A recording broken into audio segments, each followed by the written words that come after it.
Pacifica Planning Commission. Happy New Year. This meeting is called to order.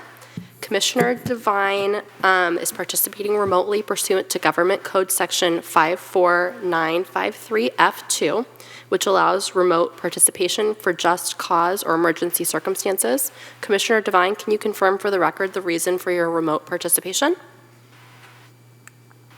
Do we have Commissioner Devine? She is here. I'm trying to get her video on screen. Perfect.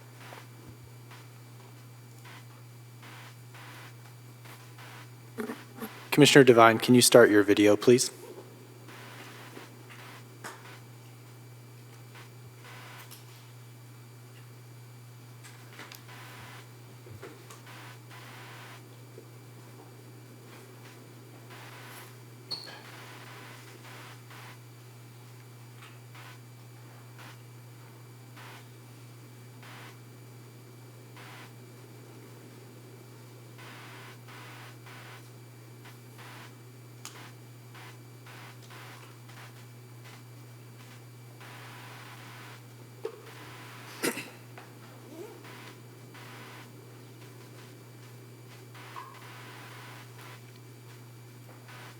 Okay. Commissioner Devine's reporting she cannot hear us currently.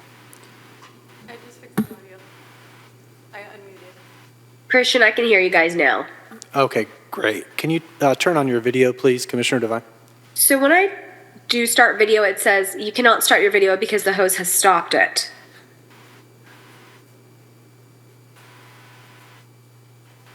Okay, thank you. I'm not sure why it's saying that. We didn't stop your video. If there's any way around this, let me know.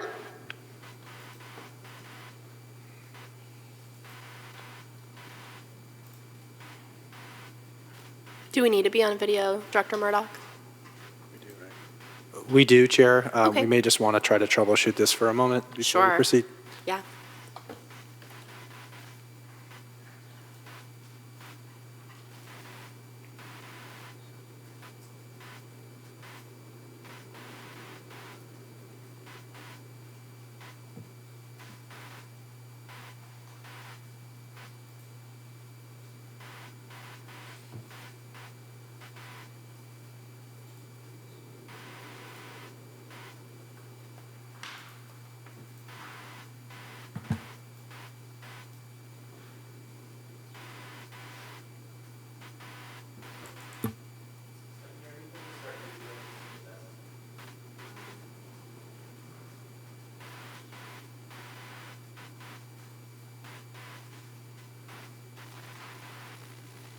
Yeah. Thanks.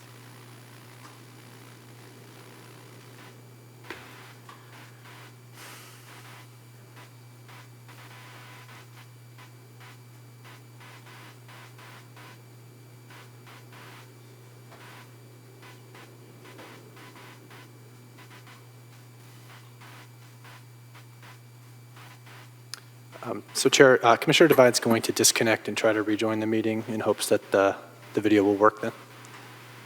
Okay, we'll wait. Thank you.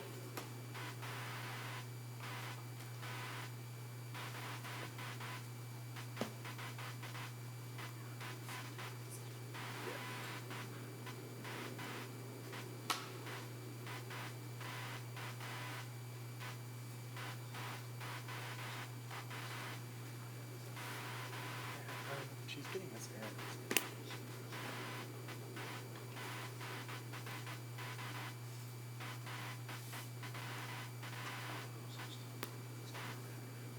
Yeah, that's what she's saying. I'm the host, she's the co-host. Yeah, and so she's going to start her.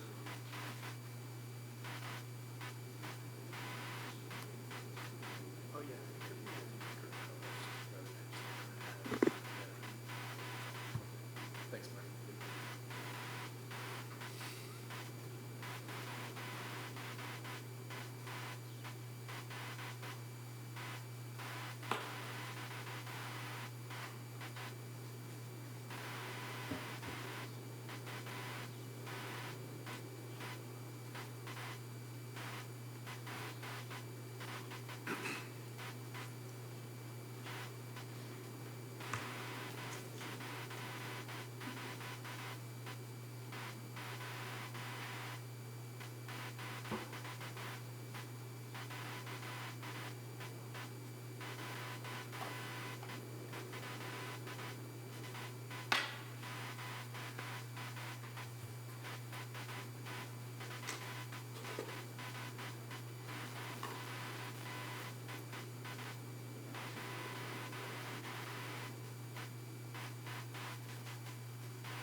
Commissioner Devine, can you please try starting your video again?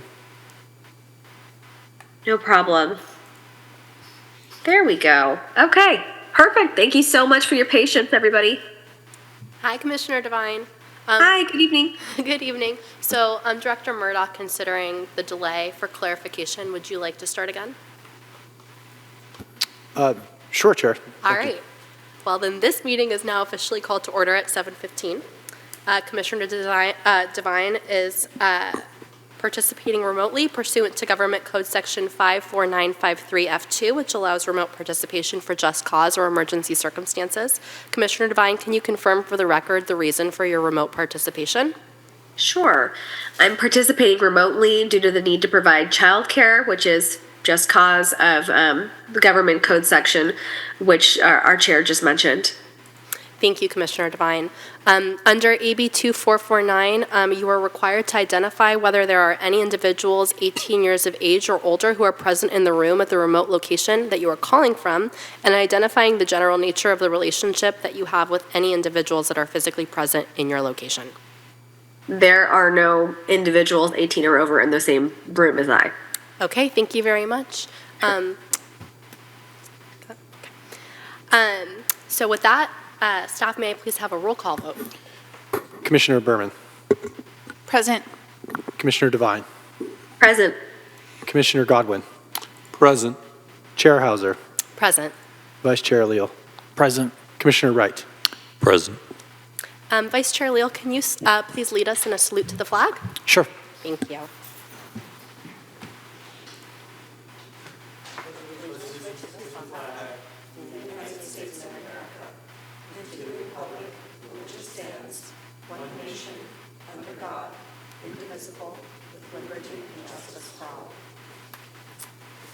Thank you. So before we get into administrative business, any member of the public wishing to make public comment on an agenda item should complete a speaker card and bring it to the front and hand it to staff. On the card, please indicate the agenda item number on which you wish to comment or oral communications for items not on the agenda. Members of the public may also participate in the meeting via Zoom. Instructions for Zoom are on the screen. There is also a dial-in option. The phone number is 669-900-6833. Once dialed in, enter conference number 811-5615-8241 and press the pound key. Once I have announced the public comment opportunity for the item on which you wish to speak, press star 9 to raise your hand if dialing by phone or the raised hand function in Zoom. City staff will then identify you by your name or by the last 4 digits of your phone number when it is your turn to speak. If dialing in, once identified for your turn to speak, press star 6 to unmute yourself. Wait a few seconds and then begin speaking. Please be sure to mute any other broadcast you may be watching, such as Channel 26 for the live stream.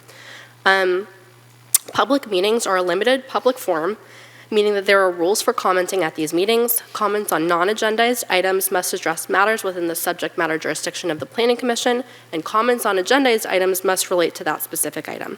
If comments do not fall into one of these categories, the city will provide you with an initial warning to stay within the subject matter jurisdiction of the city or on topic. If the warning is not followed, I will direct the city clerk to cut off the microphone, and throughout this warning system, I will seek the assistance of the city attorney in identifying comments not related to the agenda item or not within the subject matter jurisdiction of the city. All right. With that, getting into our agenda, administrative business. Are there any public comments on our administrative business? I do not have any speaker cards.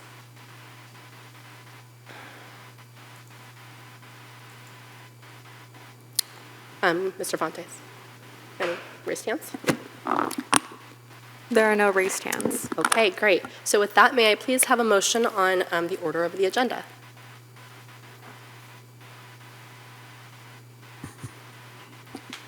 I move that we approve the order of agenda.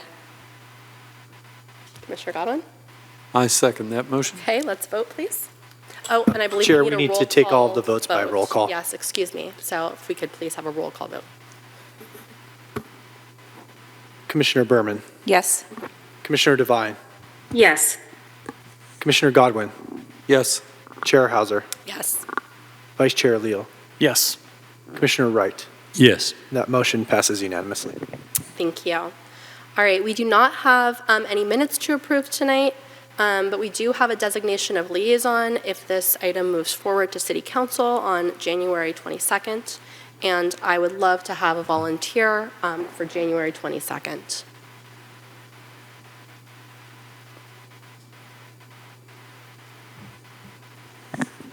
If no one else will do it, I'll do it. Commissioner Wright, we very much appreciate your consistency and volunteering. Thank you. Director Murdoch, do we need anything else in that regard? Not at this time, Chair. Thank you. Fantastic. Okay. So moving on to oral communications. Oral communications are available to the public to address the Planning Commission on any issue within the subject matter jurisdiction of the Commission that is not on the agenda. The time allowed for any speaker will be 3 minutes. I do not have any speaker cards for this one either, so if you would like to speak on something not on the agenda, now is the time to bring up a speaker card. Okay, seeing no rush to come up. Mr. Fontes, do we have anybody with a raised hand on Zoom or on the phone?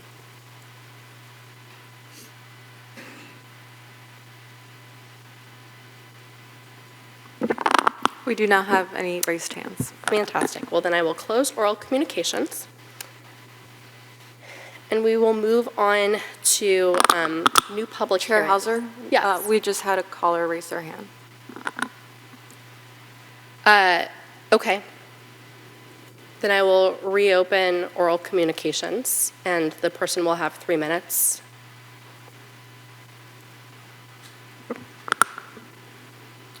Cliff Lawrence, you are unable to unmute now.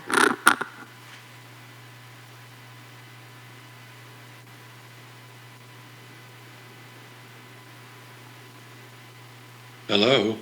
Good evening, Mr. Lawrence. I'm sorry, this gets so difficult sometimes. I'm sorry, but I did wanted to advise you that while the Channel 26 venue is working, all we're seeing is black screens and names in the streaming.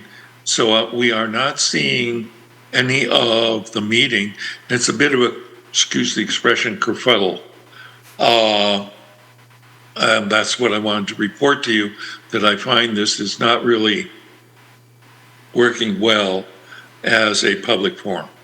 Thank you. Thank you, Mr. Lawrence, for reporting that. That's very helpful information. By way of reminder, folks who are wishing to participate remotely can also watch this meeting live via Zoom, and I believe instructions are on the screen, or if they're not, I would love to put them up. Thank you. We'll keep those up for a minute here. Mr. Fontes, do we have any other raised hands? We do not have any additional raised hands. Okay, thank you. So I will close oral communications, and I will open the public hearing for tonight, which is file number 2023-025, General Plan Amendment GPA-106-24, for consideration of Planning Commission recommendation to City Council on adoption of an initial study negative declaration pursuant to the California Environmental Quality Act and on adoption of the 2023 to 2031 housing element of the general plan. May we have a staff report, please? Thank you, Chair. Good evening, Honorable Commissioners. I'm Planning Director Christian Murdoch. I'm excited to be here this evening with my esteemed colleagues, staff, and consultants to present to you the draft housing element for the City of Pacifica for the 6th cycle regional housing needs allocation. Tonight, we will go through some information about the background on the process, key housing element components, community input, and prior consideration of the draft housing element.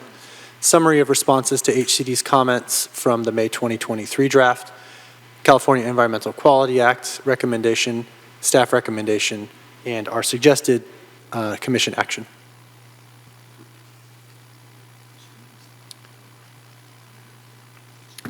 By way of background, the housing element is a part of the city's general plan. It's one of the required elements under state law, and housing elements must comply with state housing element law and also provide for the regional housing needs allocation, or RHNA. As mentioned, we're currently in the 6th cycle, which covers the years 2023 through 2031. The city's housing element update process commenced in August of 2022, immediately following completion of the general plan update. The 2040 general plan was adopted in July 2022, and the city shifted gears immediately to begin the housing element update process. And tonight, we're here to discuss and consider the Planning Commission's recommendation to the City Council on the draft housing element.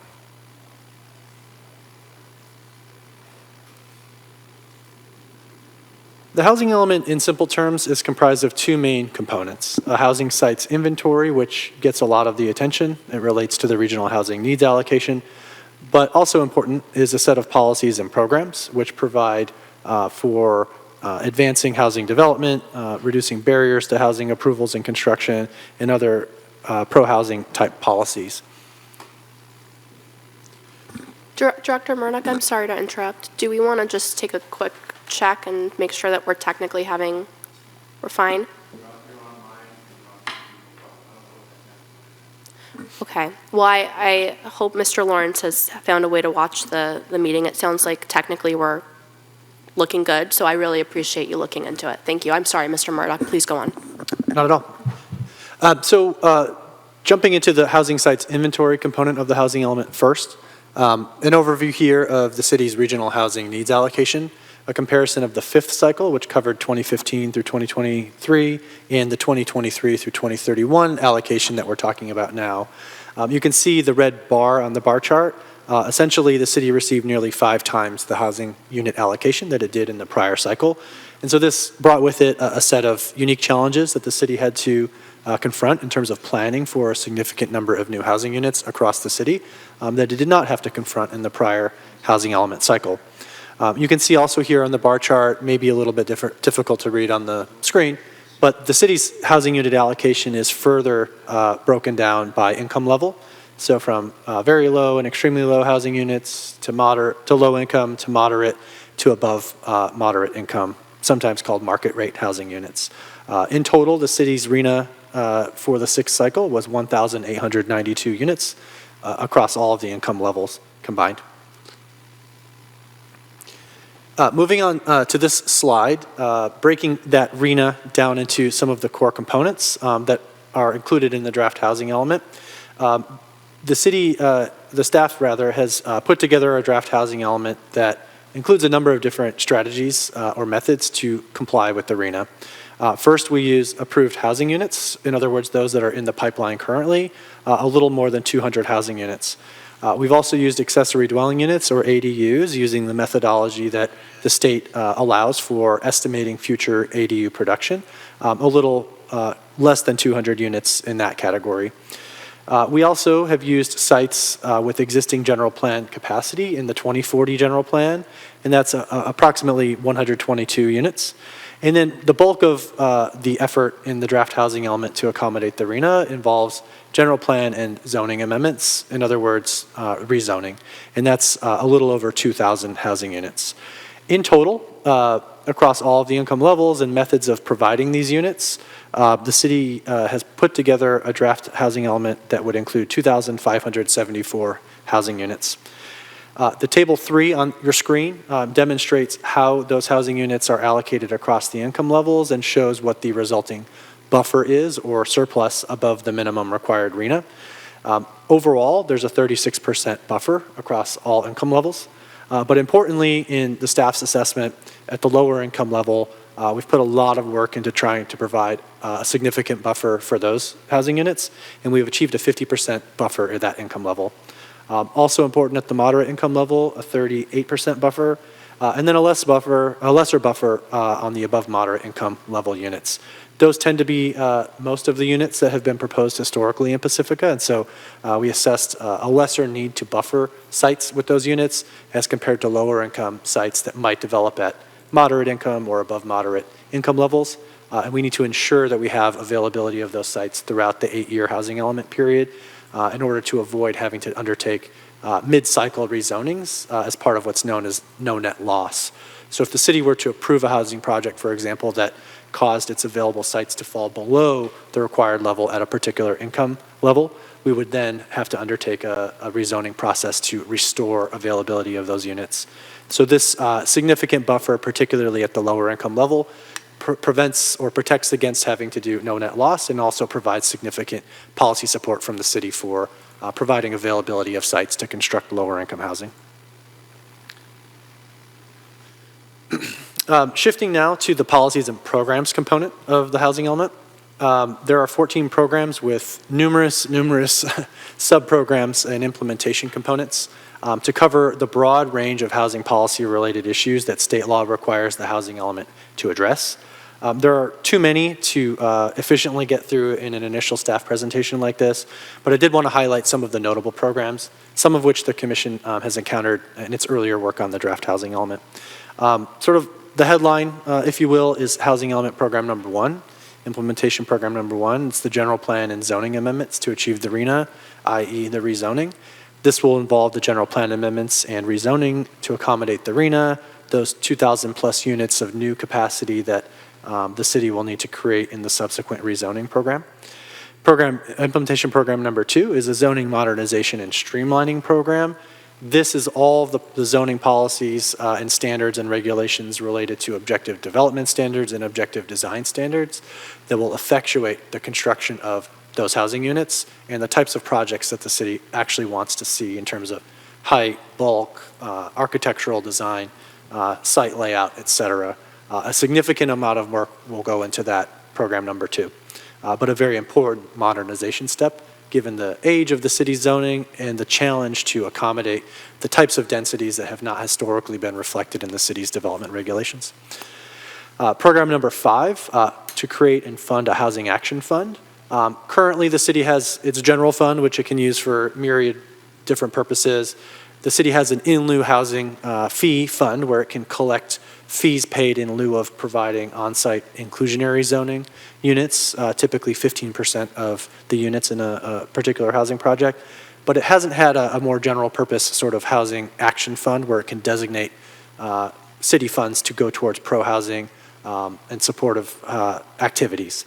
And so we had a program in an earlier draft of the housing element, and through good fortune, we were actually able to create that fund in the last budget for the city and actually deposit an initial amount of funding in that fund as well. And so that activity is proposed to continue to find all available, local, state, federal, nonprofit, et cetera, lawful sources of funding to support those housing activities.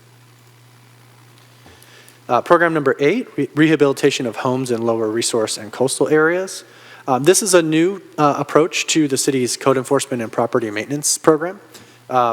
Traditionally, given the limitations on resources in the code enforcement division of the planning department, the vast majority of enforcement activity was complaint driven. And that often leads to situations where, to use property maintenance as an example, the conditions at these properties have degraded so much that the work required to restore them really becomes immense.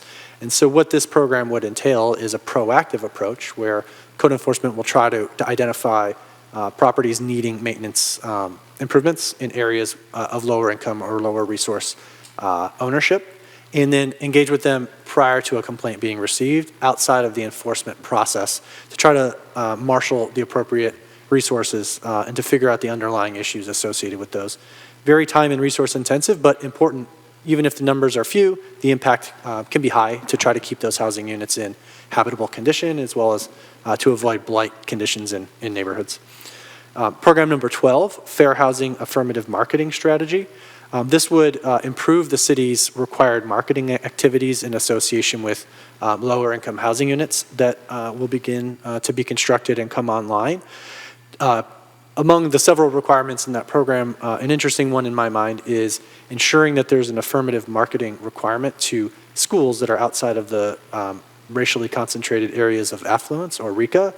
This is a new dimension of analysis in this housing element cycle where through different data methods, we've found areas in the region, including within Pacifica, where certain racial groups are concentrated along with higher income levels, and that has essentially functioned to exclude persons of other races or income levels. And so this would require marketing of affordable housing units outside of the area to try to ensure that those families and those children attending those schools have an opportunity to apply for those units in those higher resource, higher income areas where the housing units are constructed.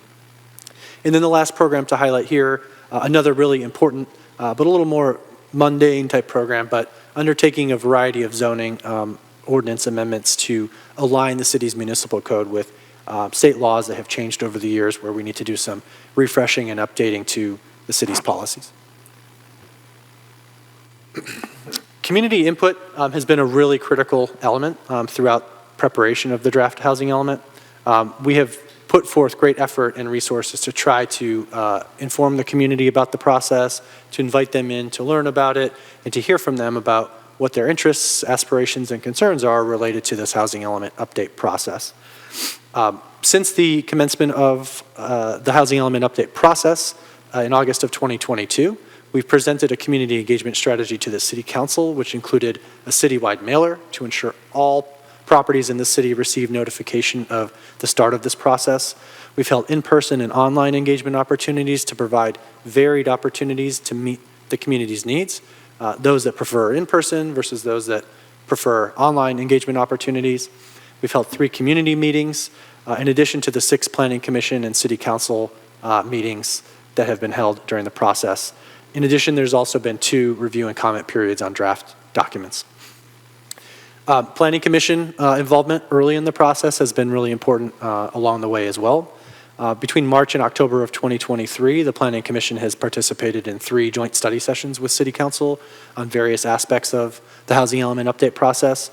And the Planning Commission separately has held 3 in-depth conversations on objective development standards, or ODS, that will be incorporated in that subsequent Phase 1 rezoning program to guide development in the interim until the Phase 2 rezoning, or in other words, Program 2 for the comprehensive zoning update is completed.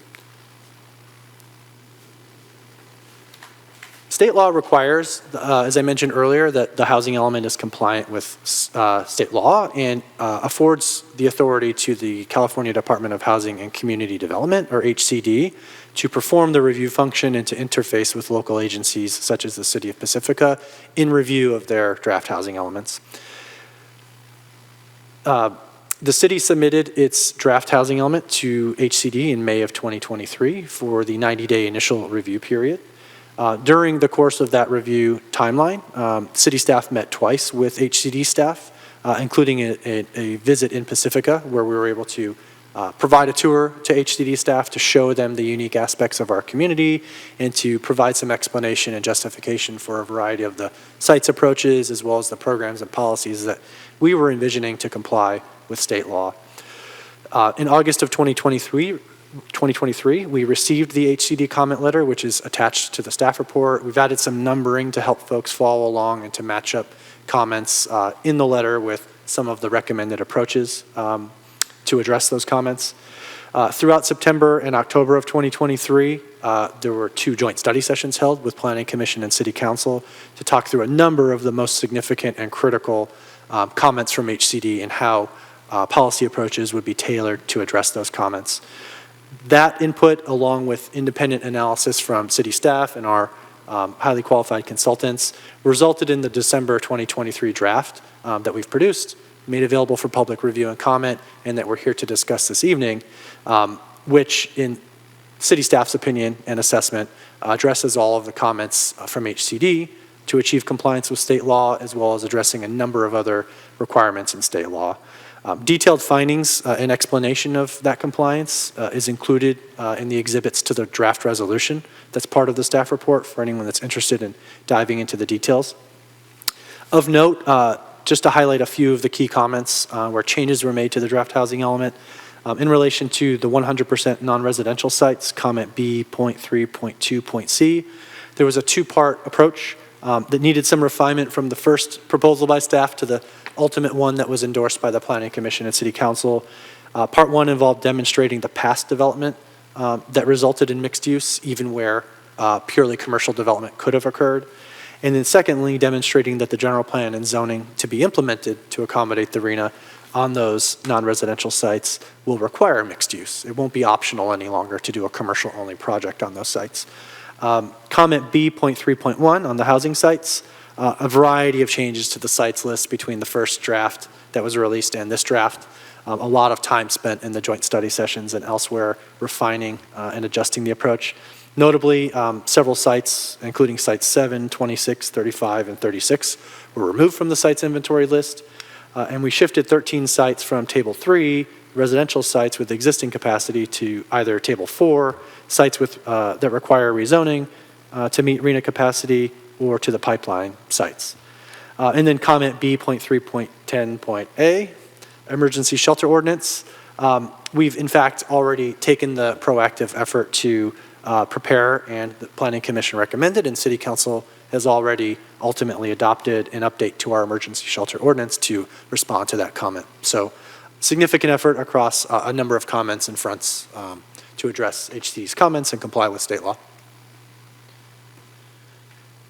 In order to comply with the California Environmental Quality Act, or CEQA, the city prepared an initial study negative declaration, also known as an ISND, and found that adoption of the draft housing element could not have a significant effect on the environment. The ISND was available for public review and comment from November 16th through December 18th, 2023. We received 8 comment letters from members of the public during that time. We did not receive any agency comments. And responses to those public comments are included in the staff report. So to round out my presentation, staff recommends that this evening the Planning Commission adopt the attached resolution to recommend City Council adoption of the ISND, and to recommend that the City Council approve the 2023 through 2031 housing element of the general plan in the form included in the staff report, and to incorporate all documents and testimony into the record by reference. Thank you. Thank you, Director Murdoch, for the thorough presentation and also all the thorough work that was done on this document. Before we go to Commission questions, would you like to introduce your team? Sure. To my right and your left, I have Assistant City Attorney Karen Murphy. Beyond that, we have Sandy Council, who's our sites expert primarily. We have Carol Johnson, who's helped primarily with the constraints analysis. Sabina Mora, who's helped primarily with the affirmatively furthering fair housing, or AFFH, analysis. We have Brianne Harkusha, senior planner in the planning department, city staff member, who's helped with me to project manage the city's work on this. And then via Zoom, we have Nick Hamilton, who's the overall project manager from Good City Company, and jack of all trades, helping across all of those different dimensions of analysis. He's available tonight as well to help answer questions or to guide us through the process. Well, thank you. It's nice to see everybody again. So with that, if the Commission has questions, this is a great time.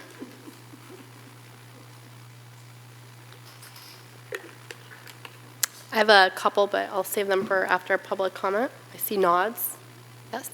All right. Well, that was easy.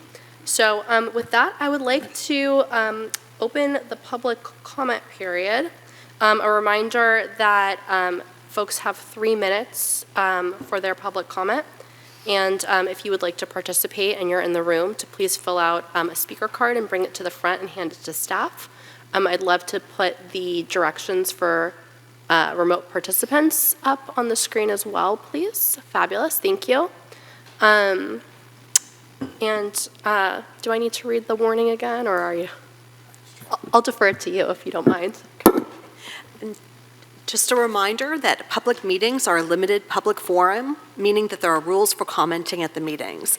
Comments on agendized items must relate to that specific item. If comments do not fall into this category, the city will provide you with an initial warning to stay on topic. If the warning is not followed, the chair will direct the city clerk to cut off the microphone, and throughout this warning system, the chair will seek my assistance in identifying comments not related to the agenda item. Thank you. So I have no comment cards up here. If anyone wishes to speak. Okay. Do we have anyone on Zoom or by phone? We do have 2 raised hands at the moment. Fantastic. Okay. Cliff Lawrence, you are able to unmute. Hello, good evening, and thank you again, Commission members, for your service. The title of this proclamation was initially a bit unnerving. Negative declaration. Okay. Well, getting down to it seems that what we are claiming is that there's no environmental impact of the fact that we're going to add 14% of housing units over the next 8 years, despite the fact that it's going to have new water customers, new sanitary sewage customers, new storm sewage, new electrical, new school students, maybe 22,000 or more vehicles. There's no effect on traffic or noise. This is not possible. This is just not possible. But reading now the document you have, I see that our planning department says the reason why we don't need to have an environmental impact report is because we're not actually doing anything. And they say further, there are other cities that are doing exactly what we're doing. Does this remind anybody of the little kid saying to the parent, well, Johnny down the street doesn't have to do it because his parent doesn't make him do it. Just because you can do something doesn't mean you should. Well, the opinion of the planning department is to defer these CEQA studies to other specific projects. Do we really want to skip the opportunity to look at the total spectrum of the potential effects? Oh no, let's save some money and some time. Is this strategic planning? Or is it a patchwork approach? In fact, it's not strategic. It's transactional. Why would we want to be strategic? Who would want that? Thank you. Thank you, Mr. Lawrence. Mr. Vantas, who else do we have? We have Sam Casillas. Mr. Casillas, please unmute yourself, and you have 3 minutes. Hi, can you hear me? We can hear you. Yeah, in addition to agreeing with everything that just Cliff said, it's ridiculous that we're thinking that we're actually proposing a negative declaration instead of conducting a full environmental impact report. It's a violation of multiple CEQA regulations that the city must comply with and to satisfy multiple issues, because the addition of 1,800 new housing units isn't going to have an impact. That's ridiculous. The proposed lack of EIR and the negative declaration determination that no EIR is necessary is non-compliant, period. It does not properly address hazards, traffic mitigation, and water delivery and water sanitation issues, which therefore violates multiple things in CEQA. Since the city is adding approximately 1,800 units, it is in its entirety at once for the housing amount cannot defer CEQA review to a project-by-project basis. Without addressing the impact of traffic mitigation and the air pollution will cause and everything else, the impact of wastewater treatment plant expansion, not utilizing the best available data to determine hazard zones, including fire, landslides, flooding, and drinking water availability, along with biological resources for protected species, makes this housing element dismissal of an EIR non-conforming and a violation of multiple CEQA regulations. The city also neglected to address any development water runoff that would occur from these amount of additional housing that would potentially be detrimental to adjacent protected waterways where protected species are present. If anyone chooses to challenge this negative declaration, it would be an easy win, but the city is just hoping no one takes them to court. Deferring an EIR to the developer is disingenuous. But more importantly for you, the planning commissioners, are going along with this plan that will change Pacifica's culture, and you will be held responsible. Thank you. Thank you, Mr. Casillas. Mr. Fontes, do we have any other raised hands? We do not have any additional raised hands. Okay. Well, with that, I will bring it back to the commission. And before we start with our questions, I just wanted to ask staff if they had anything else that they wanted to add to their presentation before we move on. Thank you, Chair. I just want to clarify maybe one key point related to the comments about CEQA compliance. The city is preparing an environmental impact report, or EIR, for the rezoning program that's called for, the implementation program number 1. So there will be a full environmental impact report, or EIR, to assess the rezoning and the creation of this new development capacity. So we are not proposing to defer the environmental review to individual project-by-project basis. So that opportunity will be forthcoming to review and comment on the EIR, on the rezoning program, and for the community to participate in that assessment of those potential environmental impacts. That's a really helpful clarification. Thank you, Mr. Murdoch. Just a clarification question, Mr. Murdoch. So for our review and potential recommendation for approval of the housing element, is there any reason why that EIR may need to come before this process? Or, and I know a lot of other cities are going through this as well, and they're taking the same approach. Would you be able to talk about how the housing element can come before the EIR process for the zoning changes? Sure. As we put forth in the staff report, this is a policy-level document that's setting forth a number of policies and programs, as well as the housing sites-related actions, but it is not in itself effectuating the rezoning and the general plan amendments that would actually allow the housing development to occur. So from that analytical approach, there's no resulting effect on the environment from this housing element adoption. Certainly the rezoning and general plan amendments to the land use element that would be part of the program number 1 have the potential for physical impacts to the environment, and absolutely, given the scale in our assessment, warrant preparation of an EIR, and so that's why we are undertaking preparation of one. And do you foresee any potential issues with effectively committing to this housing element prior to adopting the zoning changes and reviewing the EIR? Not at this time. We have gone through a robust public process to identify sites that make sense for the housing element process, but we have yet to get final confirmation from HCD, for example.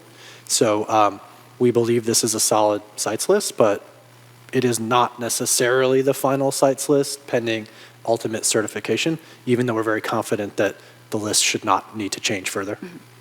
And also, I appreciate that we have a 36% buffer for our RENA, so that gives us some confidence too. Thank you.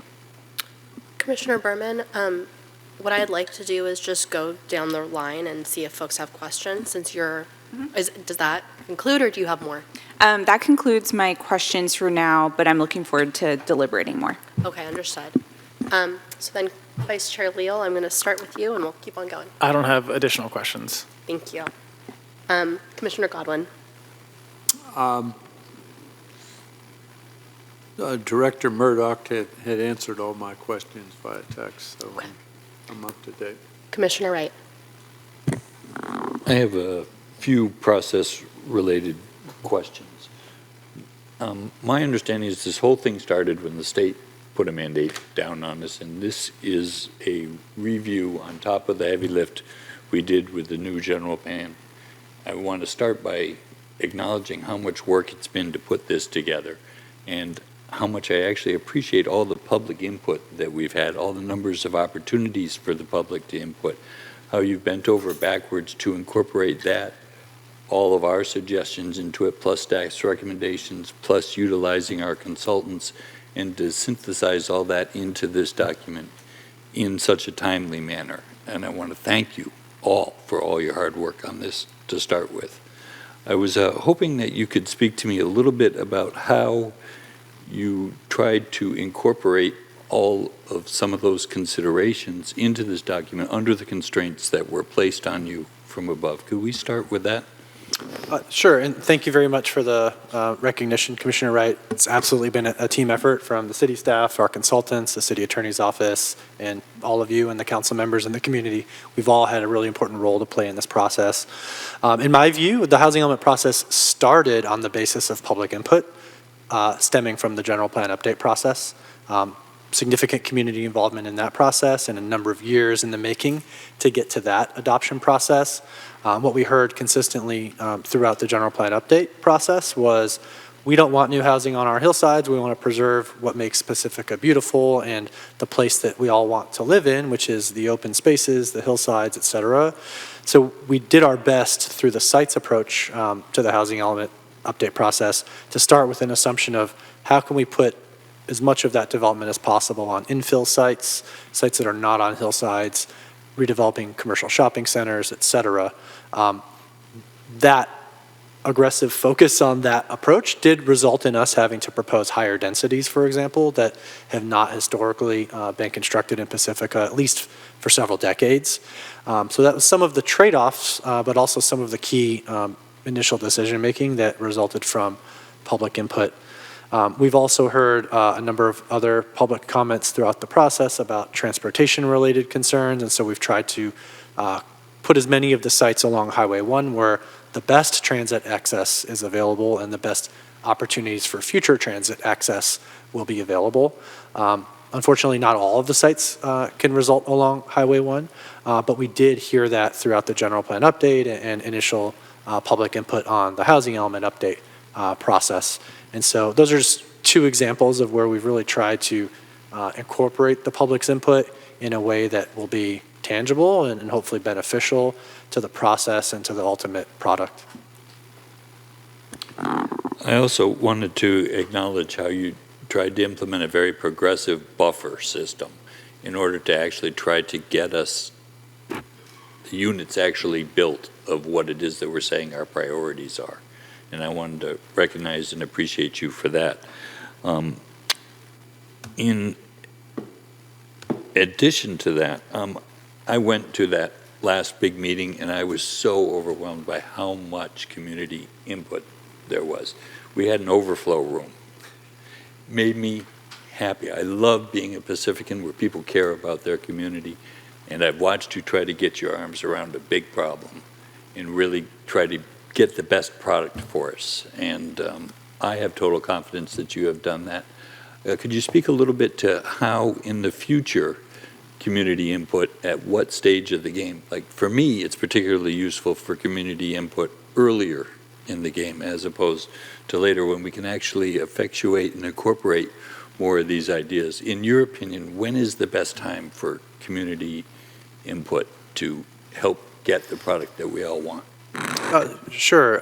We welcome the community to participate throughout the process. At the outset of the housing element update, we actually created a housing-specific email address just for that purpose, so folks knew where to go if they wanted to talk about housing-related issues. Housing@pacifica.gov is where a lot of this early public input has come.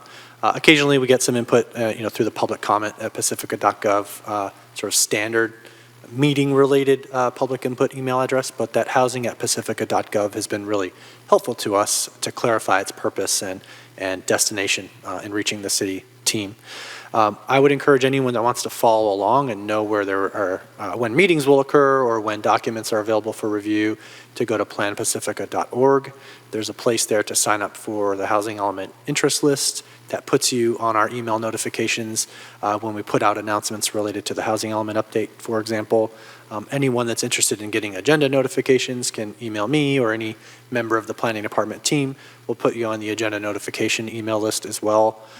We really are trying our best to get the word out and for folks to let folks know when they have an opportunity to participate. And as I mentioned, should a thought occur to them related to housing or the housing element update, at any time, they can write to us at housing@pacific.gov, and we read all of those messages. Thank you very much. And that's all I have for right now, but I'm looking forward to more deliberation. Thank you. Commissioner Devine, do you have any questions for staff? So I wanted to understand a little bit more about the EIR that you have just brought up, Director Murdoch. And maybe this will help help some of our viewers or public commenters understand as well.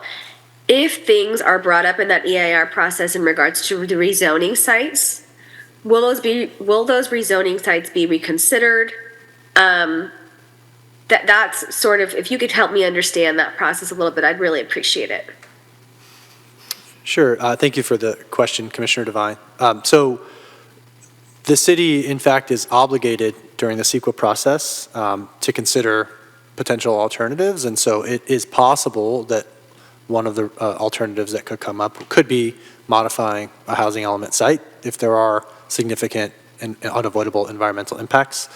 We would hope that's not the case because it does add some complications related to revising the housing element and sending it back to the state for review. But yes, it is one of the options among the many options in terms of addressing potential environmental impacts that could be identified in the EIR process. That's great. Thank you so much. That's really, I mean, there's been so much work that has happened on this. It's been a year worth of meetings, and I took a lot of time going through the red line version of the housing element document and realized just how much had been changed and added over the course of all of our meetings and public input. And I really appreciate everyone's time on this. So thank you so much. Thank you, Commissioner Devine. So I just have a couple of questions and clarifications. One is just a request. I know that, so if you look at Appendix F, I know that pages F41 and F42, which are the Site F and, oh, I just lost it. Site F and the other new site that we added from that first draft that went out. Is it possible, just for consistency and clarification's sake, to have the graphics on those two new diagrams match the graphics on the others?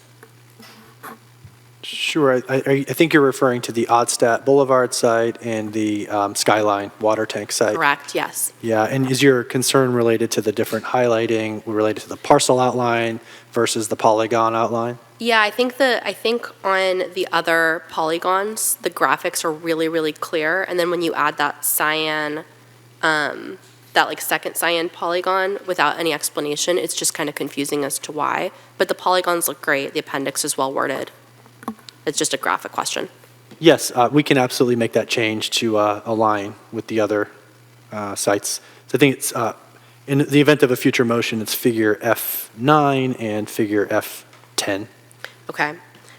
And then one more graphics question, and maybe I just missed it, but on, goodness, I'm looking at the red line, so hopefully I'm looking at what everyone else is looking at, but on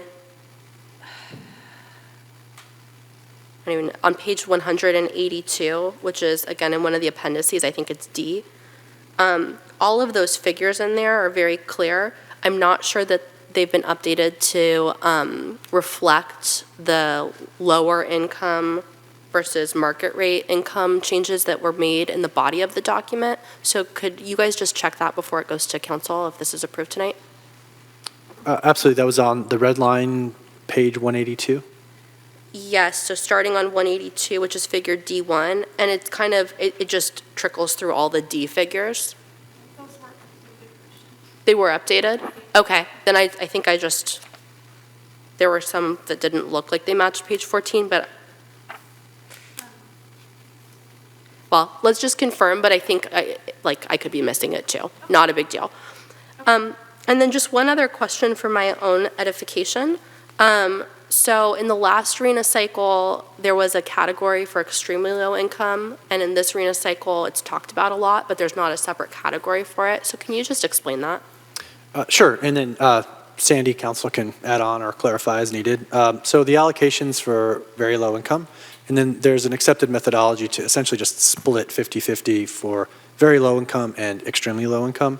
So that's where that breakdown of the units comes from. There's not specifically a RENA allocation for ELI, but other provisions require that you assess the need, and the accepted methodology that many, if not most, communities use is to just split 50-50 the very low income allocation. Got it, okay. Okay, that answers that. And then I think I understood from your presentation correctly that the six ODS that we had studied would be part of the rezoning effort. And I just wanted to say that I really appreciate that staff is I really appreciate that all of that work is going to go into that effort instead of that further bigger document. That's huge. So I want to open it back up for deliberation, but before I do, the immense amount of work that went into this document and like the 600 pages of comments that were looked at and responded to and incorporated into here, I'm so amazed by you guys. Thank you for all the work. Does anyone have any deliberation they would like to make?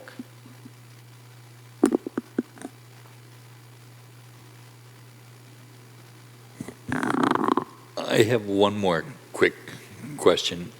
In terms of now that we're going to do this submission, I know that we've put forth our best foot. Have you had any advice from staff or from our consultants as to suggesting how that's going to be received? Well, we hope very well. If I understand the question, received by California Department of Housing and Community Development. Well, as we've put forth in our analysis and the exhibits to the resolution, we believe in our professional judgment that the housing element that we've prepared, the first draft, modified as shown in the red lines and put forth in this December 2023 edition, complies with state law. And so our hope is that when the state reviews the document, they'll find that they agree with us and that the document is substantially compliant with state law. We won't know that until we resubmit, hopefully following City Council adoption later this month. But we wouldn't be the first city that had to go through another round of work with HCD in order to achieve substantial compliance. So we're cautiously optimistic, but we've put our best foot forward, as you mentioned, to really put a significant effort, major commitments that will meaningfully affect housing development in Pacifica. And so it's our hope to be found in substantial compliance. And we really do appreciate your continued support of our community's priorities in this process, even if it means we take a chance of something getting sent back and having to revisit it. Thank you. Commissioner Berman, is this your light on? It's left over. Oh, okay. Well, I don't see a lot of people going for the deliberation. So at this point, I'm willing to entertain a motion, or we can deliberate, or.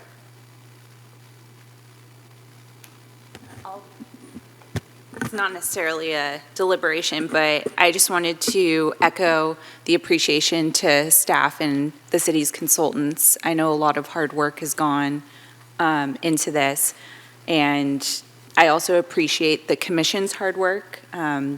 I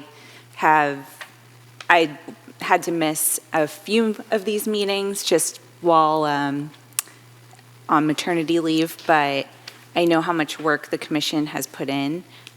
So I think as a city, we've done really well. Commissioner Devine, I just want to feel free to unmute yourself and just start talking. Thanks, all. Yeah, I was sitting there poring over the red line document and just felt really confident and pleased with how much of the work that we have done that is just, and, not just, the commission is off to the side here in comparison to staff and the consultants and everybody assisting on this and public commenters that actually showed up. I've only been on the commission since March of 2023, and I've been really surprised at how little community shows up consistently. But there have been a lot of folks that have consistently contributed to housing element comments and concerns, and it makes a big difference whether it feels as if we're not reading every letter or addressing every comment or not, we are sure doing our darndest, and so is staff. So just a big thank you for all the huge lift, and I'm excited to see where this goes. And the other thing I wanted to say was, I do want to make mention that this was something that was really hard for me to wrap my head around, this idea that 2,000 units were going to come into town and everything was going to drastically change, and the landscape of, the place where I grew up, and my husband grew up, and his father grew up, and his grandmother moved to when she was 15, who is now 94, was going to change so significantly. But that is a massive misconception of what this is. It's taken me a while to really understand that this is a project by project basis that the Planning Commission will have the pleasure of reviewing. And I am very grateful for the opportunity to have contributed to any development standards that will add to the, cultural perseverance, or, what we're trying to preserve here.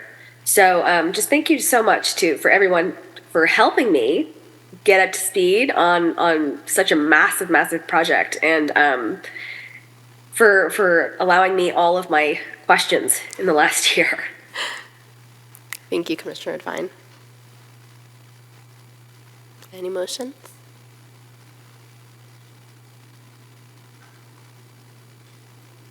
Well, I am happy to make a motion unless someone else wants to jump in. So I don't think I need to make any comments about the graphics that we talked about because that's pretty rote. Great.